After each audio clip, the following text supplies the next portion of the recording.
पुत्र प्राप्ति की इच्छा हो या आप सभी के बच्चों के विवाह की अड़चन आ रही हो, हनुमान जी महाराज तुरंत इस उपाय से आपके सब मनोरथ सिद्ध करेंगे। यकीन से करें, कलयुग में शक्तिपुंज है महादेव के 11वें रुद्रावतार, और जिस मनोकामना के तहत आप यह उपाय करेंगे वही मनोकामना सिद्ध हो जाएगी। इस बात की आप सभी मन में पूर्ण रूप से विश्वसनीय तरीके से करेंगे तो जरूर से काम होगा। कैसे करें, ध्यान से सुने और अंत तक बने रहें। आप सभी जानते होंगे कि महादेव के ही एक स्वरूप 11वें रुद्रावतार के रूप में हनुमान जी जाने जाते हैं, और इस कलयुग में अगर आप एक बार मांग कर हनुमान जी से देखिए कि हनुमान जी महाराज मुझे पुत्र प्राप्ति की इच्छा है, मेरे वंश वृद्धि हो जाए और मुझे जो है मेरे बच्चों के विवाह की अड़चन हो जाए, इस तरह से आप यह अर्जी लगा लेंगे, यह कार्य कर लेंगे, तो निश्चित रूप से आप घर पर बैठे बैठे मनचाही इच्छा पूर्ण कर सकते हैं। तो कमेंट्स में लिख दीजिए जय श्री राम, हर हर महादेव, जय श्री बालाजी महाराज। आप विश्वास से जयकारे लगाएंगे तो महादेव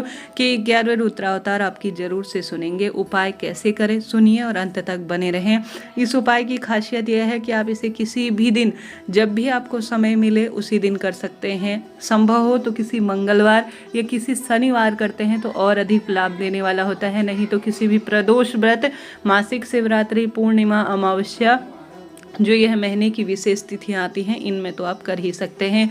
बच्चे से लेकर बड़ा बूढ़ा व्यक्ति कोई भी उपाय कर सकता है, और जिस कामना के तहत उपाय करेंगे वह कामना निश्चित रूप से सिद्ध होगी। एक बार प्रैक्टिकल कर तो देखिए। सबसे पहले अगर मंगलवार के दिन कर रहे हैं या हनुमान जी के मंदिर में यह कार्य कर रहे हैं तो लाल रंग के या नारंगी रंग के कपड़ों का चुनाव करें। यह हनुमान जी महाराज को बहुत अधिक प्रिय है, और इस बात का ध्यान रखें कि स्वच्छता होनी आवश्यक है। महिला विशेष तौर पर वह मासिक धर्म इत्यादि के 7वें दिन से ही यह कार्य करें, इस बात का ध्यान रखें। 7 दिन पूर्ण हो जाए उसके बाद करें तो ज़्यादा इसके फल मिलते हैं। और पुरुष जन भी स्नान इत्यादि से निवृत्त होकर साफ स्वच्छ होकर नारंगी रंग के कपड़ों का चयन करें, तब कि आपका उपाय जो है फलित होगा। पहला उपाय बहुत सरल है और आपने यह किया भी होगा, नहीं किया है तो आप कर लीजिए। इस उपाय को करने के लिए या तो आपको 108 तुलसी के पत्तों की आवश्यकता होगी। आप मन में सोच रहे होंगे कि हनुमान जी को तुलसी तो चढ़ती ही नहीं है। नहीं, ऐसा नहीं है।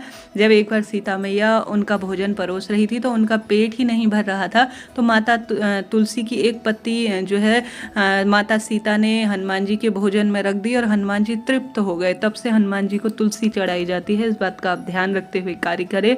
तो आपके घर के आसपास 108 तुलसी के पत्ते अच्छे परिपूर्ण अवस्था में मिल जाए तो वह ले लीजिए, नहीं तो आंकड़े के पत्ते 108 मिल जाए तो वो ले लीजिए। साथ ही आपको नारंगी रंग का या लाल रंग का धागा लेना होगा, इस बात का ध्यान रखें। तो या तो आंकड़े के पत्ते ले लीजिए, या तुलसी के पत्ते ले सकते हैं, या बड़ के पत्ते ले सकते हैं, या पीपल के पत्ते ले सकते हैं। संख्या आपको 108 रखनी है क्योंकि 108 की संख्या अद्भुत कही गई है। तो आपके पास 4 ऑप्शन हैं, अलग अलग नहीं। ये नहीं कि मैंने आपको कहा या जो शास्त्रों में लिखा हुआ आंकड़ा, तुलसी, बड़, पीपल यह सभी हनुमान जी को प्रिय हैं, ऐसा नहीं। सबको अलग अलग नहीं, एक ही स्वरूप में लेना है। या तो पीपल का लेना है, या बड़ का लेना है, या आंकड़े का, या तुलसी का, कोई सा भी आप ले लीजिए। ठीक है, एक पूजा की थाली में इन्हें रख लीजिए। अब एक जैसा मैंने धागा बताया, लाल धागा लीजिए क्योंकि यह हनुमान जी को बहुत प्रिय है, या नारंगी धागा ही लीजिएगा। पीला या काला यहाँ पर नहीं चलेगा, इस बात का ध्यान रखिएगा। यह ले लिया। अब आप सभी नारंगी रंग का जो सिंदूर आता है बाजार से, उसे लेकर आइए। किसी चीज़ में उसे घोल लीजिए, चाहे तो घोलने में आप गंगा जल मिला सकते हैं, अपने मटके से जल ले सकते हैं ताकि पितरों की भी कृपा हो जाए। साथ के साथ आप सभी चाहें तो इसमें जो है घी भी मिला सकते हैं, या घी से भी बड़े अच्छे तरीके से लग जाता है। अब आप सभी को क्या करना है कि जो 108 आपने पत्ते लिए हुए उनमें सभी में आपको अपना नाम गोत्र बोलते हुए, अपनी मनोकामना बोलते हुए सिर्फ 107 में आपको लिखना है और एक पत्ते को आपको छोड़ देना है। ठीक है, सिर्फ 107 पत्तों में जो आपने विशेष पत्ते लिए हैं उसमें अपना नाम गोत्र बोलें, अपनी मनोकामना बोलते हुए सीताराम सीताराम आप लिख सकते हैं। बहुत प्रेम पूर्वक, सच्चे भाव, सच्चे मन से। स्क्रीन पर दिया हुआ है कैसे लिखना है। उसके बाद आप सभी को क्या करना है, इन पत्तों को आपने लिख दिया पहले, फिर इन पत्तों को अपना नाम गोत्र बोलकर अपनी जो मनोकामना है, जैसे पुत्र प्राप्ति की इच्छा है वह बोले, प्रतियोगी परीक्षा में उन्नति चाहते हैं तो वह बोलिए, नहीं तो आप सभी जो भी विवाह की इच्छा है तो वह बोलिए। और इसको लेकर आप सभी सुंदर एक माला बना लीजिए। ठीक है, जैसे आप आभूषण पाकर सोने चांदी की चेन पहनते हैं तो कितना खुश हो जाते हैं, महिलाएं भी सोने चांदी के गहने पहनती है तो कितना खुश हो जाती हैं, ठीक इसी तरह से आप सभी को एक सुंदर माला जो कि हनुमान जी को बहुत प्रिय है।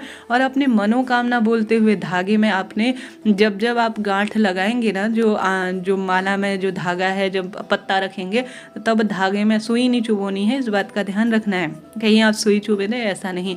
आप सभी को जब भी आप गांठ लगाएंगे, पीपल का, आंवले का जो भी पत्ता है आप लेकर आए हैं वह बांधेंगे, उसी समय अपना नाम गोत्र बोले और अपनी मनोकामना बोले, तो मनोकामना की गांठ भी यहाँ पर लग जाएगी। उसके बाद आप सभी को इसे लेकर जो 107 में आपने श्री राम लिखा है या जो भी लिखा है, 108वां जो पत्ता है उसे अपने दाहिने हाथ में लीजिए, अपना नाम गोत्र बोले और उसमें कुछ भी नहीं लिखना, उसमें अपनी मनोकामना आपको बोल देनी है नाम गोत्र के साथ। यह मानिए कि उसमें आप अपना सब कुछ बोल चुके हैं, सब कुछ लिख चुके हैं, एक पत्ते में आपको कुछ भी नहीं लिखना। अब आप सभी को इस विशेष माला को लेकर चले जाना है हनुमान जी के मंदिर में, और वहाँ पर आपको एक चौमुखा दीपक भी ले जाना है। आटे का ले जाएं या मिट्टी का, इच्छा आपकी है।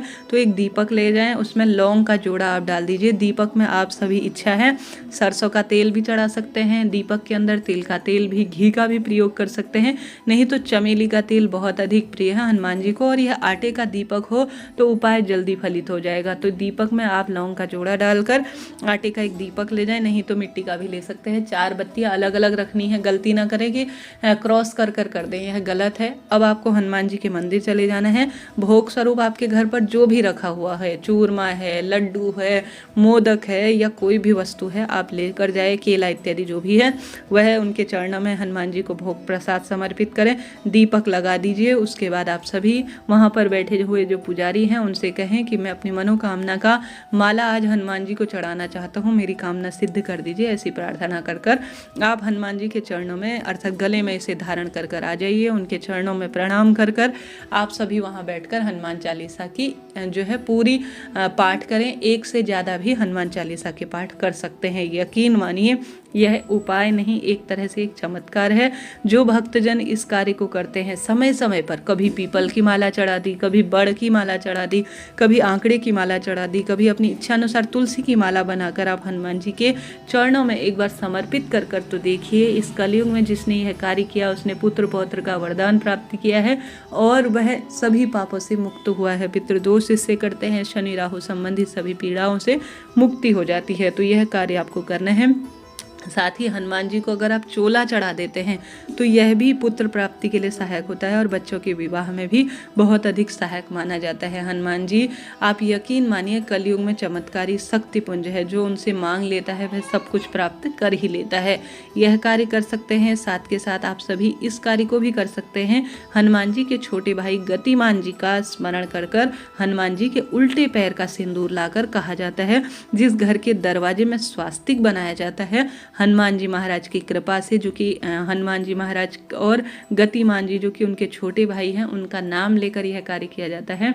तो शास्त्रों में कहा जाता है उस घर में हर कार्य में गति होती है। संतान प्राप्ति में गति होती है, बच्चों के विवाह में गति होती है, पुत्र प्राप्ति हर स्वरूप में, प्रतियोगी परीक्षा में गति प्राप्त होती है। तो आज ही जाइए शुभ तिथि में और हनुमान जी के चरणों में प्रणाम करने के बाद, चौमुखा दीपक लगाने के बाद आप सभी जो है हनुमान जी के उल्टे पैर का सिंदूर लाकर घर के दरवाजे पर स्वास्तिक बना दीजिए। अपने जीवन की सभी विपदाओं से आप मुक्ति पाएंगे, हर तरह के कष्ट दूर हो जाएंगे, संकट दूर हो जाएंगे, बाधा दूर होगी और जो चाहेंगे आप प्राप्त कर लेंगे। तो यह 2-3 उपाय मैंने आपको बताया, अपनी इच्छा शक्ति अनुसार एक करें, फिर देखिए कैसा चमत्कार होता है।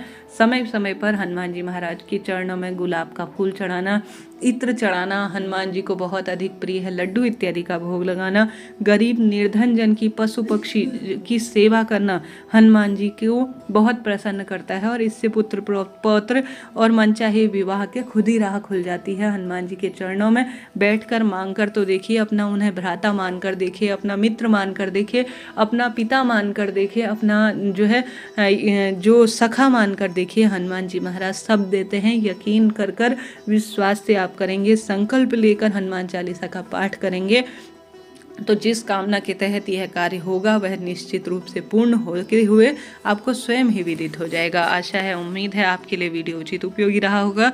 तो कमेंट्स में लिख दीजिए हर हर शंभु, नमामि शंभु, जय श्री बालाजी महाराज, राधे राधे।